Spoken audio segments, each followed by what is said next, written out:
안녕하십니까. JTBC 저녁 뉴스입니다. 전라북도가 어린이집 누리과정 운영비를 긴급 지원하기로 했습니다. 전라북도는 지난 4월부터 어린이집 운영비와 교사수당이 지급되지 않아 경영난이 이어지고 있다며 연말까지 필요한 누리과정 운영비 141억 원을 자체적으로 편성해 지원하기로 했다고 밝혔습니다. 이에 따라 우려했던 어린이집 보육대란은 막을 수 있게 됐지만 무상보육 예산은 정부가 지원해야 한다는 교육청의 입장에는 변함이 없어 누리예산 갈등은 계속될 것으로 보입니다. 어제 전주에서 열린 국민연금공단 국정감사에서 새누리당이 기금운용본부 전주 이전의 재검토를 주장한 것과 관련해 야당의 반발이 이어지고 있습니다. 더불어민주당과 국민의당은 지난 4월 총선으로 여소야대가 실현돼 국민연금법을 고칠 수 없기 때문에 기금운용본부의 전주 이전이 확정됐는데도 여당이 억지를 부리고 있다며 새누리당은 기금운용 인력의 처우와 정주 여건 개선에 힘쓰라고 비판했습니다. 전주 등 전남북 7개 시군이 전라선 KTX 운행을 늘리는 데 공동 대응하기로 했습니다. 전주시는 남원과 여수, 순천과 광양, 곡성과 구례 등 7개 시군과 함께 오는 13일 실무회의를 열어 전라선 KTX 운행을 늘리기 위한 시장군수 협의체 구성 방안을 논의하기로 했습니다. 전주시는 7개 시군 협의체가 꾸려지면 대정부 건의문 채택 등 KTX 증편 활동에 나섭니다.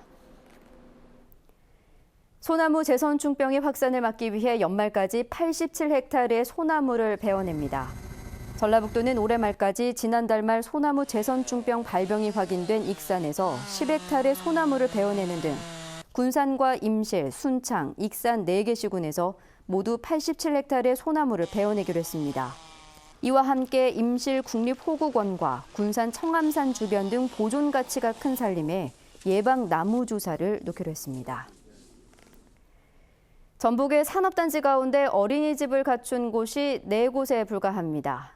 국민의당 조배수 의원의 분석 결과 전북의 국가산업단지와 일반산업단지 등은 모두 83곳이지만 이 가운데 어린이집을 갖춘 곳은 익산 2곳, 전주와 군산 각각 1곳뿐이라고 밝혔습니다. 조배숙 의원은 산업단지의 여성 근로자 비율이 22%인 만큼 이들의 육아를 돕기 위해 어린이집을 늘려야 한다고 주장했습니다. 학교 내에 설치된 골프 연습장 절반이 애초 취지를 살리지 못하고 방치되고 있는 것으로 나타났습니다. 교육부가 국회 교육문화체육관광위원회 김병우 의원에게 제출한 자료를 보면 도내 학교 내에 설치된 골프 연습장은 61곳으로 이 가운데 35곳만 방과 후 학교와 특기적성 교육 등에 쓰였고 나머지는 이용 목적이 불분명했습니다. 김 의원은 이용 목적이 분명하지 않은 골프 연습장 설치는 명백한 예산 낭비라며 무분별하게 설치한 교육당국은 책임을 져야 한다고 지적했습니다.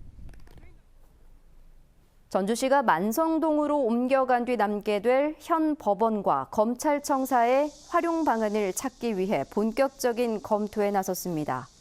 문화체육시설로 재생한다는 방침을 세운 전주시는 전북발전연구원에 용역을 맡기고 결과가 나오면 법무부와 활용 방안을 협의하기로 했습니다.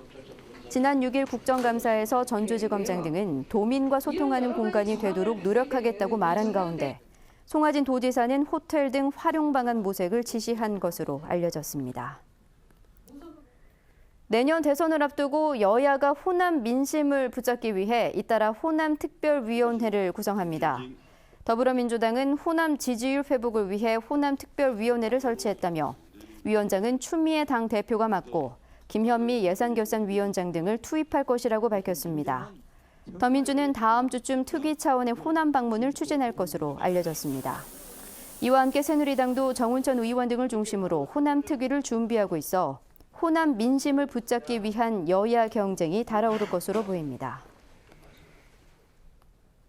하이트진로가 생맥주 일부 제품을 자발적으로 회수했습니다. 하이트진로는 최근 생맥주에서 역한 냄새가 난다는 소비자 불만에 대해 확인한 결과 지난달 전주 공장에서 생산된 생맥주 가운데 일부 제품의 용기가 불량한 것으로 드러났다고 밝혔습니다. 회사 측은 이 같은 용기의 문제가 장기적으로 품질에 영향을 줄 수 있는 만큼 신속하게 제품을 수거하고 교환을 했다고 강조했습니다. 군산경찰서는 여조교를 성추행한 혐의로 군산의 한 대학 교수 55살 A모 씨를 불구속 입건했습니다. A씨는 오늘 오전 1시쯤 군산의 한 노래방에서 같은 과 조교인 31살 B모 씨의 신체 일부를 더듬는 등 성추행한 혐의입니다. 전북은 오늘 완주 21.8도, 진안 18.6도 등을 기록했습니다. 내일은 가끔 구름이 많겠습니다. 아침 최저기온은 8도에서 12도, 낮 최고기온은 19도에서 21도로 오늘과 비슷하겠습니다.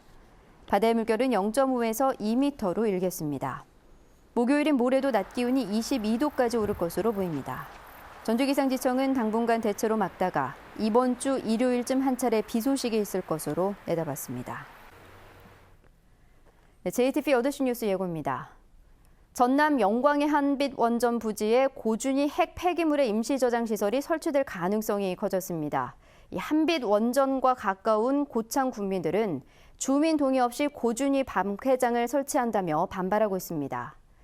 새만금 산업단지 309를 매립하는데 석탄재를 활용하자는 용역이 발주된 이후 환경단체 반발이 커지고 있습니다. 전라북도가 어린이집 누리과정 운영비 141억 원을 긴급 지원하기로 했습니다. 근본적인 해결책이 아니라 갈등의 불씨는 여전합니다. 김재 씨가 박정희 전 대통령이 방문한 곳에 잇따라 기념비를 세워 우상화 논란이 일고 있습니다. 익산 국가식품 클러스터가 내년 6월에 준공되지만 입주 확정 기업이 17곳에 그쳐 더 많은 기업 유치가 시급해졌습니다. JTBC 8시 뉴스에서 자세한 소식 전해드리겠습니다.